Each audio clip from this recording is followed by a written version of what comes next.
Oppenheimer presenta. Llega a usted por cortesía de Arcos Dorados.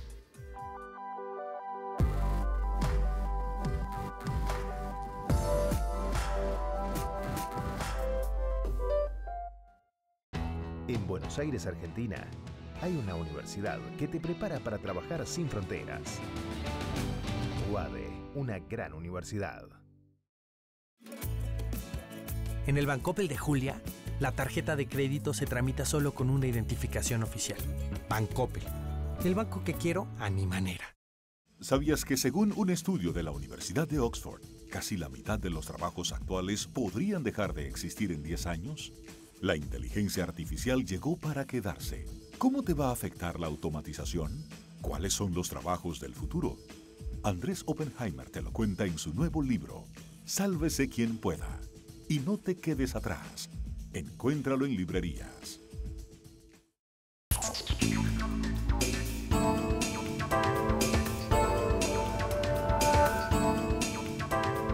Hola, ¿qué tal? ¿Cómo les va? Soy Andrés Oppenheimer. Hoy vamos a tener un programa súper variado.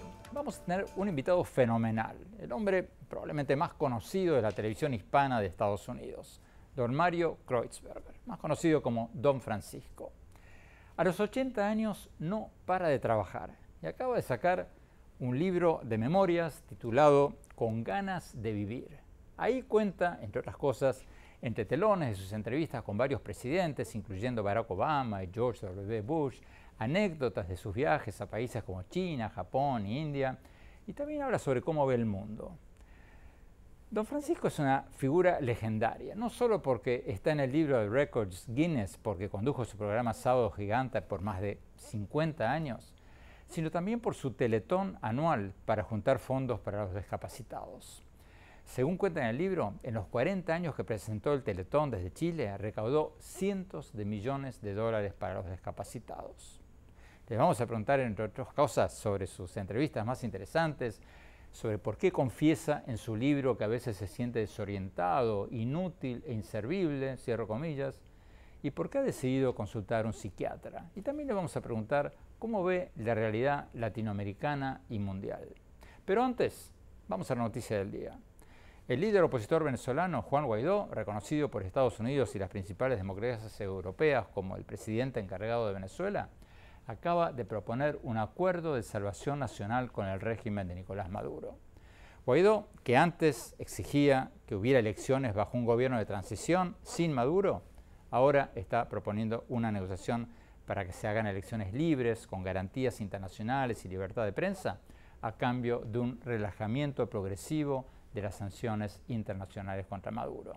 Estados Unidos, Canadá, España y varios otros países ya han dicho que sí, que apoyan esta propuesta. ¿Pero va a funcionar? Porque todos los intentos anteriores de hacer una negociación fracasaron. Se lo preguntamos hace pocas horas al propio Juan Guaidó. Veamos lo que nos dijo.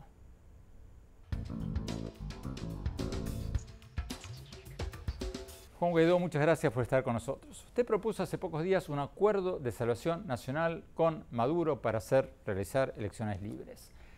¿Qué le hace pensar que esta vez es posible una negociación fructífera cuando ya hubo más de media docena de negociaciones, incluso con el Papa, que no llegaron a nada? ¿Qué le hace pensar que antes no, pero ahora sí? Sí, gracias por la invitación, Andrés. Lo importante para los venezolanos hoy es buscar una solución urgente. Hay una catástrofe humanitaria en curso en nuestro país, millones de refugiados solamente comparado con Siria.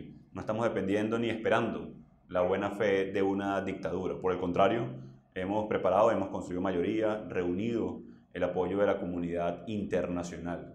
Un acuerdo de salvación nacional pasa por una negociación, pero no es solamente eso, es la necesaria presión de la comunidad internacional, la presión interna, la unificación de los factores en Venezuela, mantener nuestras banderas y exigencias de lucha, no solamente hoy por enfermeras que no tienen vacunas en este momento en Venezuela, ni una ha entrado por el sistema COVAX en Venezuela, también por el sueldo mínimo de los trabajadores, menos de $3 al mes. Nuestras banderas de lucha se mantienen intactas. Lo que puede ser diferente no solamente son las garantías colocadas en este momento para el levantamiento progresivo de sanciones de acuerdo al cumplimiento de un acuerdo, pero también el claro deterioro a lo interno del régimen de Maduro.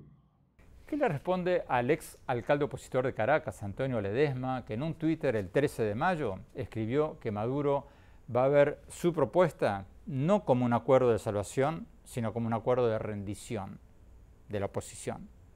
Ledesma agregó que esas mafias, refiriéndose al gobierno, no respetan acuerdos, ya van 13 diálogos y nada, cierro comillas. ¿Qué le responde?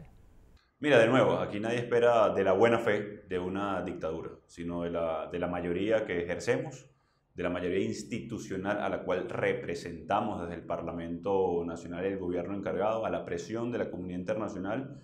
Pero debemos entender también algo, el escepticismo es natural, no solamente lo sentimos los venezolanos, pero también la comunidad internacional, que ha dicho claramente que para poder ir a un proceso, bien sea de negociación, de acuerdo, de levantamiento progresivo de sanciones, cuando no represente una amenaza a Maduro y hoy Venezuela al continente, iremos a cada una de las garantías. Ese escepticismo es natural y es importante mantenerlo, no solamente de cara a un proceso de logro de un acuerdo, pero también para construir las alternativas si la dictadura pretende evadir o eludir nuevamente en un proceso de negociación. Por eso también hemos hablado de la plataforma internacional para hacer rendir cuentas al régimen. Hay una dinámica propia a través de la justicia universal, a través de lo que es la Corte Penal Internacional, y eso también lo sabe la dictadura y está muy consciente de los que hoy sostienen todavía a Maduro.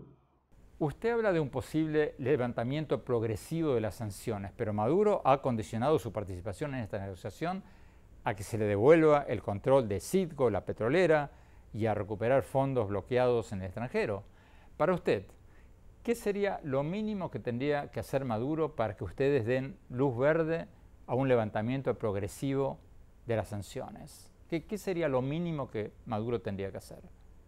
En nuestro caso, Andrés, no podemos hablar de mínimos derechos, hablamos de nuestros derechos. Por eso hemos hablado de un acuerdo integral, precisamente porque nadie confía en la dictadura. Y cuando digo nadie, insisto, no solamente los venezolanos. Pero ¿qué sería en este caso un acuerdo integral? ¿Cuáles serían los puntos indispensables para un acuerdo integral? Elecciones presidenciales y parlamentarias libres y justas, el levantamiento de las inhabilitaciones a la dirigencia de los líderes políticos en Venezuela, la legalización, como tú sabes, hoy están secuestrados los partidos políticos en Venezuela, el cese de la persecución, no solamente a la prensa libre en nuestro país, pero también a los que hacen ejercicio de la alternativa democrática en Venezuela, incluido, por cierto, las ONGs que hoy están siendo perseguidas por la dictadura de Maduro. Son elementos concretos que configuran una solución al conflicto. Ya hemos avanzado con algunas cosas, Andrés. Por ejemplo, el ingreso del World Food Program a Venezuela, el intento que estamos haciendo e insistimos para que a través del sistema COVAX lleguen vacunas a nuestro país, mientras sucede el conflicto en Apure, frontera con Colombia, donde hoy hay 8 prisioneros de guerra catalogados así por la disidencia de la FARC. También la crisis de refugiados continúa, náufragos hacia islas del Caribe o a Trinidad y Tobago, caminantes por toda la región. Debemos en simultáneo atender esa emergencia y también buscar una solución a lo que originó esta crisis, que es la dictadura de Maduro. Pero Maduro ha dicho que cualquier acuerdo sería para las elecciones regionales, para las elecciones locales de noviembre, no para elecciones presidenciales. Si hay condiciones para esas elecciones regionales para que sean libres, ¿ustedes aceptarían y dejarían el resto para después? La solución al conflicto en Venezuela, Andrés, pasa definitivamente por una elección presidencial, una elección regional y municipal que no va al corazón de la crisis en Venezuela, solamente la ahondará. Y no solamente esto, para que haya elecciones libres y justas necesitamos un árbitro, un Consejo Nacional Electoral, que es el ente que rige las elecciones en Venezuela, no tutelado. En el mejor de los casos, por cierto, está secuestrado nuevamente por el régimen cuando hablan de medianamente condiciones en este momento. Nosotros necesitamos el árbitro, el cronograma de elecciones, la liberación de los presos, entre otras cosas, para convertir una elección en una oportunidad de solución a este conflicto en Venezuela. Y atención con esto, la dictadura tiene muy claro que simplemente unas elecciones regionales y municipales tampoco le solucionan el problema a ellos. Por cierto, no tendrán reconocimiento, tendrá peor destino que lo que sucedió el 20 de mayo del 2018 cuando trataron de robar las elecciones presidenciales y también de lo que sucedió recientemente el 6 de diciembre del 2020. Así que incluso Para la dictadura de Maduro eso no representa ningún cambio en la realidad política de Venezuela. ¿Qué cambió? ¿Qué le hizo cambiar de opinión a usted sobre las negociaciones para llegar a elecciones libres? Porque hasta ahora usted decía que no era posible una negociación seria con Maduro porque ha hecho trampa una y otra vez. Y que, decía usted, antes solo se podía hacer una elección creíble con un gobierno de transición sin Maduro. Ahora sí propone un acuerdo con Maduro. ¿Qué cambió? Mira, lo primero es las capacidades construidas al momento. En el 2019 intentamos una negociación a través del Reino de Noruega para lograr elecciones libres y justas en Venezuela. Lamentablemente se paró, se levantó abruptamente Maduro y la dictadura, arrastrándonos aún más a este conflicto. Hoy tenemos una ventana de oportunidad también con la administración Biden respaldando este proceso, pero también con la OEA. Recientemente publicó el respaldo, y también la Unión Europea. Es decir, hay una configuración de nuestra alianza nacional e internacional. ¿Ustedes aceptarían este nuevo Consejo Nacional Electoral de Maduro con 2 de sus 5 miembros independientes? ¿Puede haber elecciones libres con ese actual Consejo Nacional Electoral? Mira, elecciones libres y justas son una oportunidad y una ventana. Son elecciones competitivas que podamos disputarle el poder para poder solucionar la crisis en Venezuela. Elecciones democráticas, transparentes, etcétera, tendremos en democracia.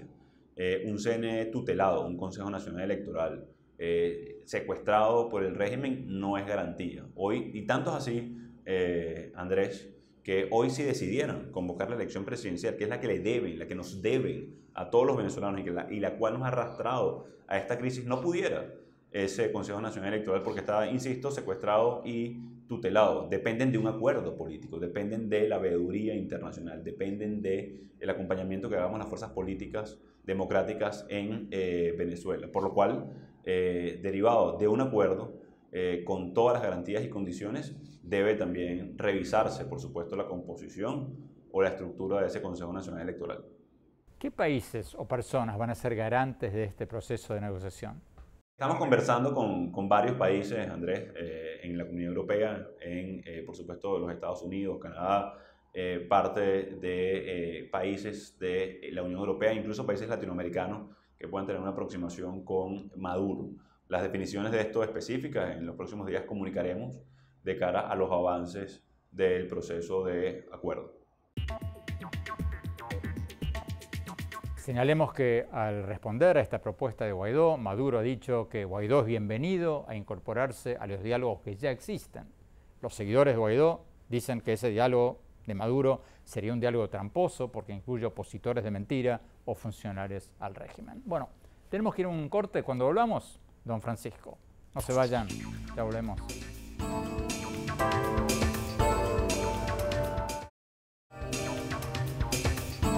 Gracias por seguir con nosotros. Como lo anticipé al principio del programa, tenemos con nosotros al showman más conocido de la televisión hispana de Estados Unidos y de varios países, don Mario Kreutzberger, más conocido como don Francisco. A los 80 años no para de trabajar y acaba de sacar un libro de memorias titulado Con ganas de vivir. Muchos le tenemos una gran admiración a don Francisco, no solo por su éxito profesional, sino por las obras de bien que hace. Desde hace 40 años, cuando empezó su teletón anual para recaudar fondos para los discapacitados, ha recaudado cientos de millones de dólares para las personas con incapacidades físicas. Ayudó y sigue ayudando a miles y miles de discapacitados. Mario, un honor, un placer. Muchas gracias. Gracias por estar con nosotros. Gracias, Andrés, por permitirme estar aquí en tu programa. Mario, leí el libro, fascinante, las anécdotas que cuenta. Empecemos con las entrevistas que has hecho. Barack Obama, George W. Bush, presidentes. Una de las que más me interesó profesionalmente fue la de Obama. La primera pregunta que le hiciste, ¿por qué le hiciste esa pregunta de todas las que podías haber hecho? Bueno, no fue la primera pregunta. Yo tuve, y te voy a contar dos cosas y una anécdota. La primera pregunta, conversé con la periodista y le dije, mira, todo esto yo hago un cue card, o sea, un torpedo, no sé cómo le llaman en cada parte, para tener mejor escrito en inglés, porque tengo fallas en el inglés, por supuesto.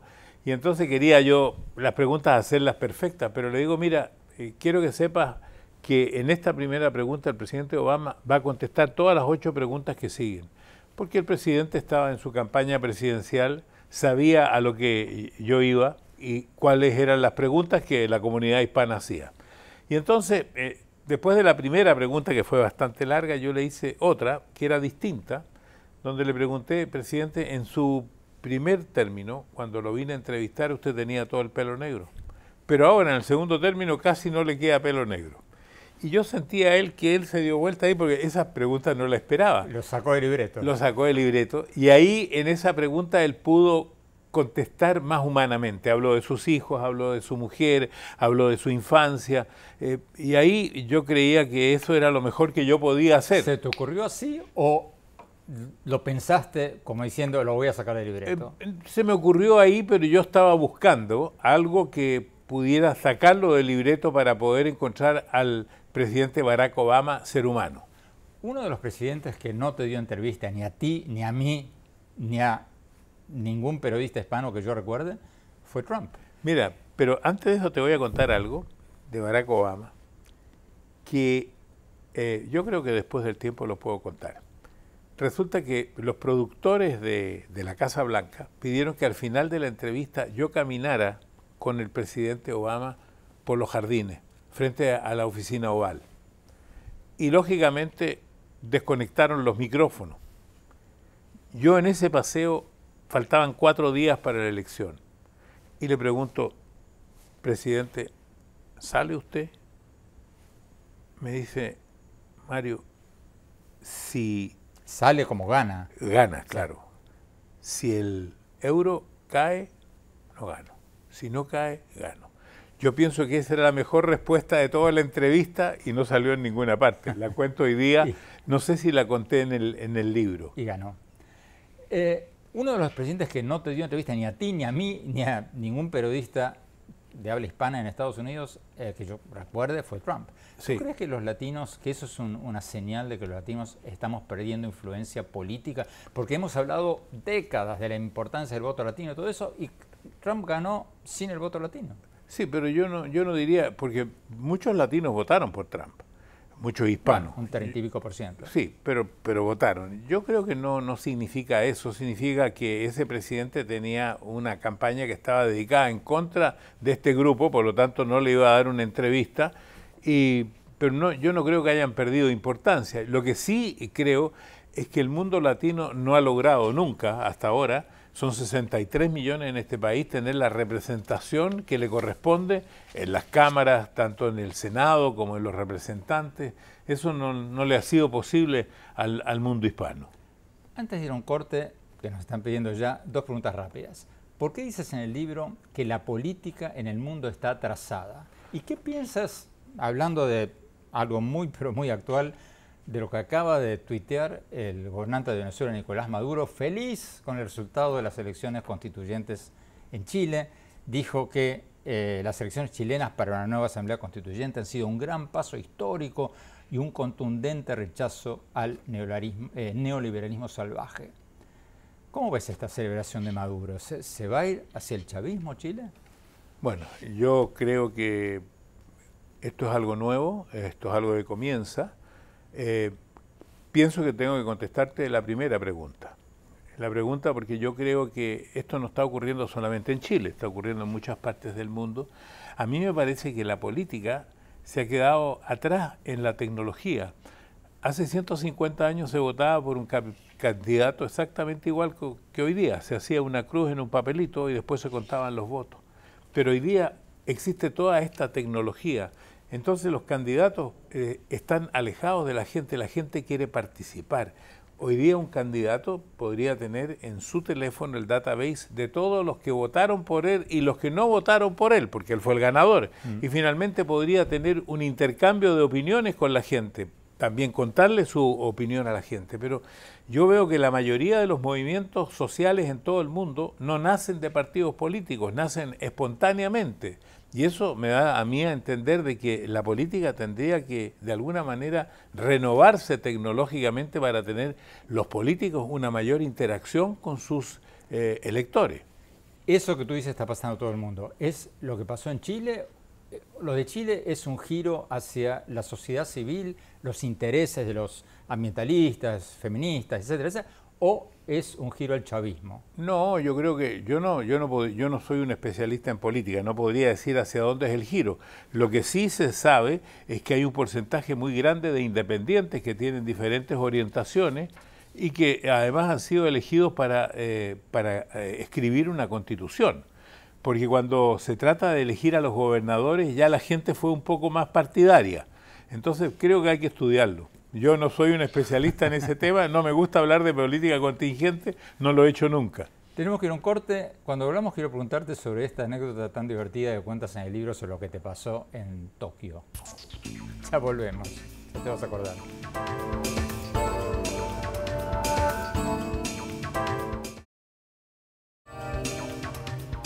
Gracias por seguir con nosotros. Estamos con el showman más conocido de la televisión hispana en Estados Unidos, don Mario Kreutzberger, más conocido como Don Francisco. A los 80 años no para de trabajar y acaba de sacar un libro de memorias titulado Con ganas de vivir, súper interesante. Mario, en el bloque anterior te preguntaba por esta anécdota tan divertida de cuentas. Yo creía recordar que era en Tokio, pero ahora tú me corriges y me dices que sí, es en Alemania. Digamos, vengo de Tokio. Okay. Vengo de allá y en ese entonces yo hacía un segmento que se llama La Cámara Viajera, donde viajé como por 160 países, pero sin mucha economía. Entonces tomaba vuelos que tenían que hacer conexiones. El vuelo fue larguísimo de Tokio hasta llegar a Frankfurt. Estabas muerto, llegaste pero muerto. muerto. Llegué como a las 12 del día. Esto era de la noche, llegué como a las 12 de la noche. Fuiste recto a tu suite y te fuiste a dormir. A dormir. Y cuando eran como las 2:30 de la mañana, yo siento que están hablando, me dieron, como yo era un viajero frecuente, me dieron una suite que tenía 2 habitaciones. Empiezo a escuchar un idioma que no entendía y cada vez más fuerte. En tu pieza, en tu cuarto. En mi habitación. Gente había en tu cuarto. Claro, no en mi cuarto, pero sí yo abrí la puerta porque él tenía 2 cuartos, tenía como un pequeño living y mi cuarto. Y veo que hay 4 personas vestidas todas de blanco, con cubierta la cabeza. ¿Te asustaste? Me asusté bastante porque yo caminé al lado de ellos y ellos fumaban y ni me miraron. Entonces yo salí afuera, eran como 2:30 o 3 de la madrugada, y veo que en los pasillos hay otras 40 o 50 personas. Y ese hotel tiene como una terraza en que miras hacia abajo, y abajo estaba lleno con 250 personas, todas vestidas iguales. Por lo tanto, yo sentí que a lo mejor me había muerto, que era más que un sueño, porque yo caminaba y entonces tomé el ascensor y el ascensor venía yendo de las mismas personas, todas vestidas de blanco. Y nadie te miraba. Nadie, digamos, algunos me miraban y conversaban entre ellos en este idioma que yo no entendía. Y cuando llego al front desk, había 2 personas vestidas de Sheraton y a ellos les pregunto en alemán. ¿Qué pasa? Yo hablo alemán, le digo, oiga, pero ¿qué es lo que pasa aquí? Y uno que estaba al lado mío, vestido todo de blanco, hablaba perfectamente alemán y me dice, mire, somos musulmanes. Viajamos a la Meca, hay una fiesta muy especial religiosa nuestra y todos estamos vestidos santificadamente para este evento. Pero realmente yo me asusté y esa noche no pude dormir, por supuesto, así que lo cuento ahí en el libro. Mario, llevas 58 años de casado con Temi, tu mujer maravillosa, la conozco. ¿Cuál es la fórmula? Yo creo que la fórmula la tiene mi mujer y no la tengo yo. Porque la fórmula para una persona que hace un trabajo como el mío, en estos 50, yo debo decir que en esta pandemia yo he visto a mi señora más que en los últimos 10 años. Y efectivamente, porque hemos estado un año encerrados los dos, viéndonos, y somos solamente los dos, o sea, nos veíamos siempre. Mi trabajo me ha obligado a estar fuera en el caso de, yo he trabajado en Estados Unidos y en Chile al mismo tiempo, después he viajado por esta cámara viajera. Yo pienso que ella ha sido muy inteligente en buscar un camino colateral al mío, de gran apoyo hacia mí. Yo pienso que ella es la que ha manejado a mi familia y principalmente me ha manejado a mí. Has dado la fórmula entonces, una buena mujer.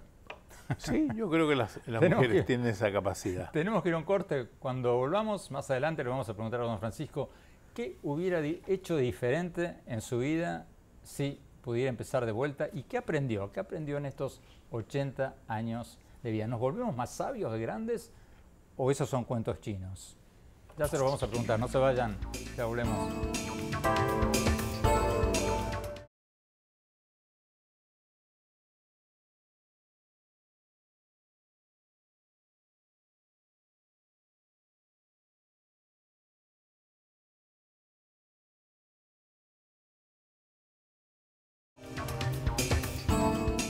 Gracias por seguir con nosotros. Estamos con don Francisco Mario Kreuzberg, el hombre, la cara más conocida de la televisión hispana de Estados Unidos.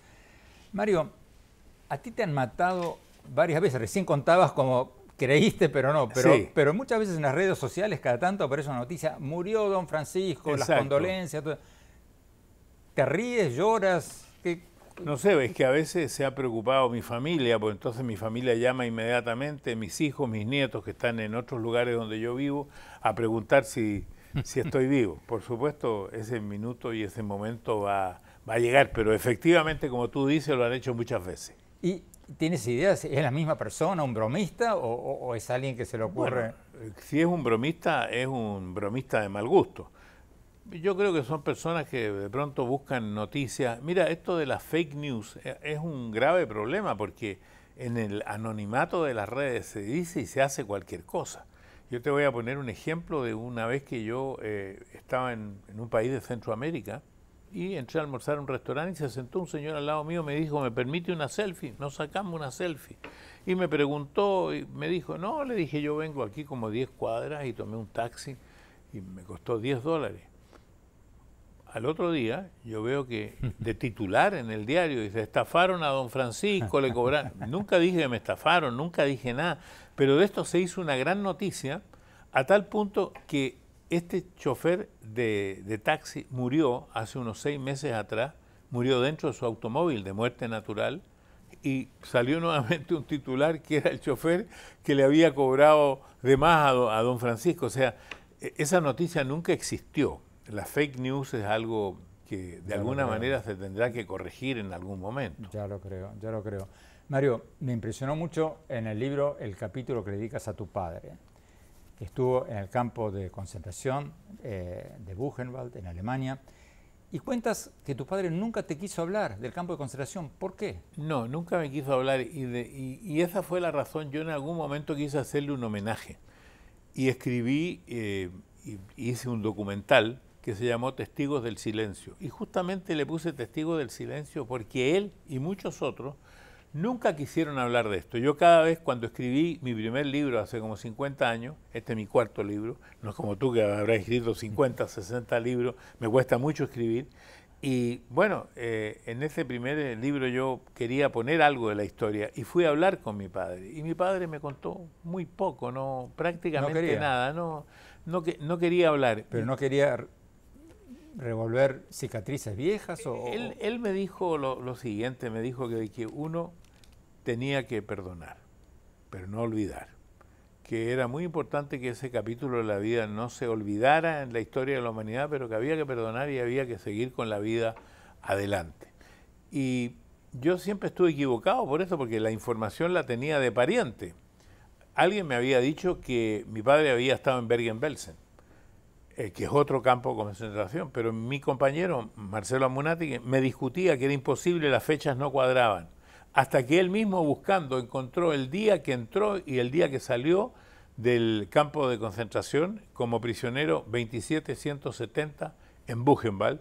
Lo tomaron después de la Noche de Cristal, junto con 9.900 o 10.900 personas que fueron detenidas sin ninguna otra razón que por su origen. Y salió por una ventana de 6 meses, cuentas en el libro, en que se permitía a cierta gente que tenía visas salir, claro, o que tenía permisos. En el caso de mi padre tuvo ahí una salida, tuvo una oportunidad de salir, le ayudaron a salir, pero digamos tenía que juntar el dinero para venirse a Chile, así que está oculto durante muchos meses en Alemania, hasta que va a un campo de trabajo, el Kirchner Camp en Inglaterra, y de Inglaterra viaja a Chile a juntarse con mi mamá, con quienes se habían casado hace muy poco. ¿Y no se vieron en todo ese periodo? No se habían visto en ese periodo. Es impresionante ese capítulo, Mario. Vamos a un corte rápido. Cuando volvemos, te quiero preguntar, ¿qué aprendiste? No se vayan, ya volvemos.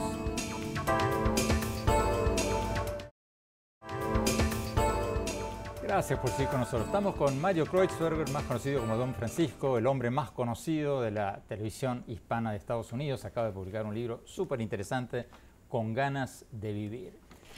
Mario, hay una aparente contradicción en el libro. El libro se llama Con ganas de vivir. Sí. Pero tú, a lo largo del libro y especialmente al final, dices, y cito textualmente, que a veces te sientes desorientado, inútil e inservible y que has ido a ver un psiquiatra.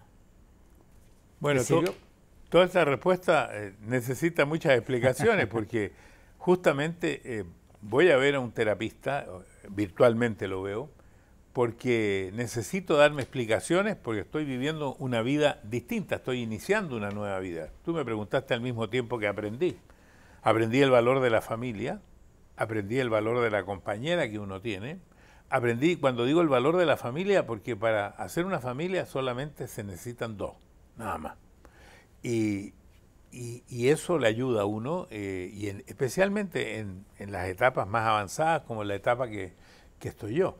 Entonces, yo al escribir este libro, claro, tengo algunas contradicciones, porque hay días que me levanto muy contento y otros días que no me levanto muy contento. Y hablo con este terapista y siempre siento que es lento la respuesta que me dan, pero me dice, bueno, esta terapia la manejo yo, no la manejas tú. Tú estás acostumbrado a manejar un programa de televisión. Acá mando yo. Claro, pero aquí mando yo. Entonces, yo aprendí eso fundamentalmente del valor de la familia y al mismo tiempo tú, antes de venir a los comerciales, preguntabas si yo haría algunos cambios. Y yo creo que con la experiencia que tengo, yo haría muchos cambios. Yo cambiaría todo, prácticamente todo de lo que he hecho. ¿Qué? Pero si volviera a vivir, haría exactamente lo mismo que hice. Porque uno no vive con experiencia. Claro, entonces la experiencia te dice, mira, tú tienes que cuidarte y tienes que preocuparte mucho de tus hijos, tienes que estar con ellos cuando van al colegio, cuando hacen sus presentaciones artísticas, cuando van a un paseo. Pero cuando trabajas 24 horas por día... No puedes, entonces al final te digo, sí, tienes razón, pero si quieres llegar a algo en lo que hiciste y tienes pasión por hacerlo, tendría que volver a hacer lo mismo que hice. Afortunadamente, uno nace sin experiencia. Afortunadamente. Sí, porque si no, la vida sería muy aburrida. Mario, ¿qué viene ahora? Tú dices con ganas de vivir, dices, estás con varios proyectos, tengo entendido, uno en CNN. Uno en CNN. Voy a volver a hacer un programa de reflexiones en CNN, que ya hice 10 capítulos. Voy a volver a hacer. Fue muy bien. Muy bien, excelentemente bien. Y todos los artistas, los periodistas, la gente conocida, toda me respondió con mucho afecto, mucho cariño. Y quedaron muy contentos, a CNN también les fue muy bien con estos programas, así que voy a hacer un nuevo ciclo. Estoy intentando hacer algo en algunas plataformas, todavía no tengo nada concreto, por eso no lo quiero decir, pero siempre me estoy moviendo en hacer cosas para poder seguir trabajando, porque yo creo que lo importante es sentirse útil, levantarse con un proyecto, ya con experiencia, haciendo algunos ajustes en lo familiar, algunos ajustes en la vida misma, porque ya no voy a poder hacer las cosas que hacía antes, pero voy a poder hacer otras cosas que antes no hacía. Yo pienso que hoy día puedo hacer otro tipo de entrevistas, de otro tono, de otra manera, y pueden ser interesantes para el público, y el público las puede consumir, y también todos juntos podemos aprender de cada uno de estos programas, porque esa es la gran oportunidad que tenemos nosotros, que aprendemos. Tú en cada programa también aprendes. Hoy día, antes de mí, tú seguramente con lo que te contaron aprendiste algo sobre una situación política. Ya lo creo, ya lo creo. Mario Kreuzberger, Don Francisco, muchísimas gracias, muchos éxitos. Muchas gracias. Gracias. Gracias a ti por la promoción del libro. Quería decir que tengo una página que se llama conganasdevivir.com, donde está toda la información, porque tengo un audiolibro, tengo varias cosas más. Buenísimo, gracias Mario. Tenemos que ir a un corte. Cuando hablamos, mi reflexión sobre algunas de las cosas que escuchamos hoy. No se vayan, ya volvemos.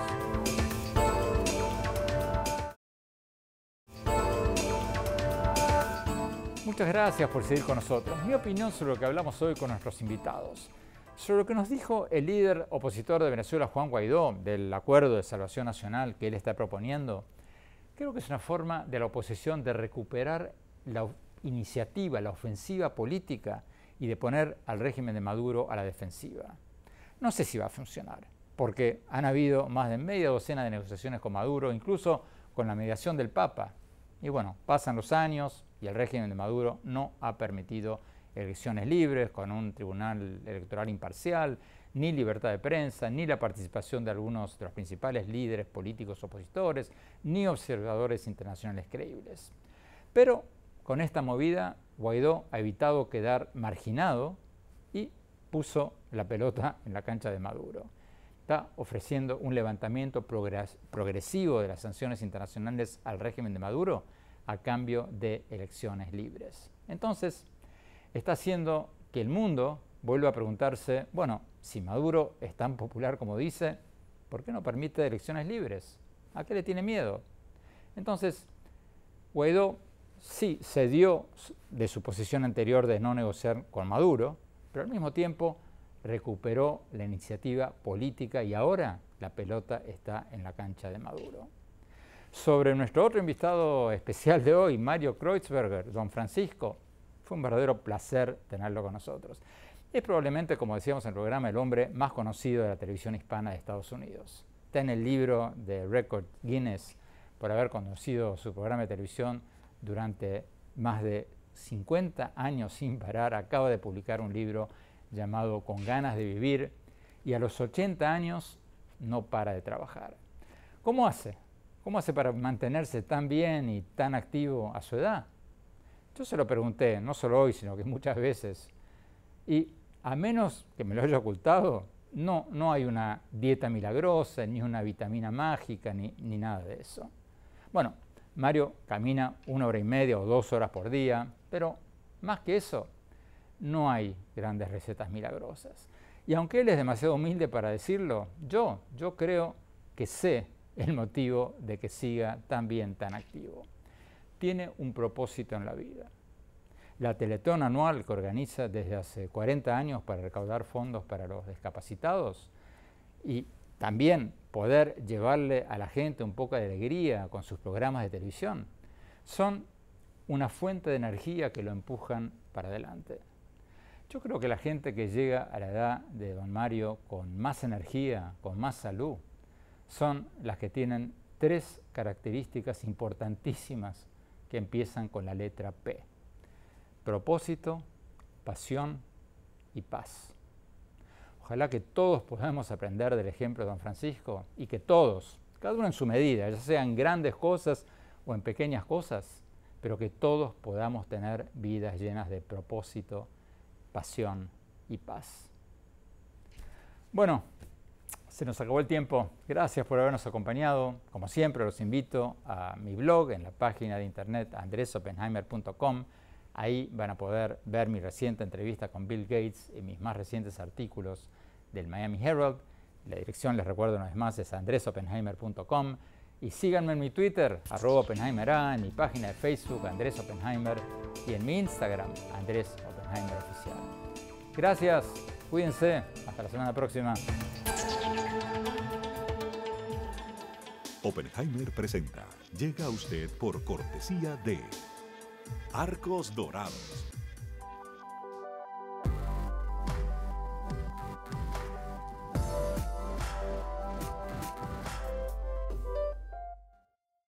En Buenos Aires, Argentina, hay una universidad que te prepara para trabajar sin fronteras. UADE, una gran universidad. En el Bancoppel de Pedro, el préstamo digital se obtiene a través de un sencillo SMS.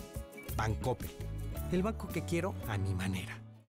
¿Sabías que según un estudio de la Universidad de Oxford, casi la mitad de los trabajos actuales podrían dejar de existir en 10 años? La inteligencia artificial llegó para quedarse. ¿Cómo te va a afectar la automatización? ¿Cuáles son los trabajos del futuro? Andrés Oppenheimer te lo cuenta en su nuevo libro, Sálvese quien pueda. Y no te quedes atrás. Encuéntralo en librerías.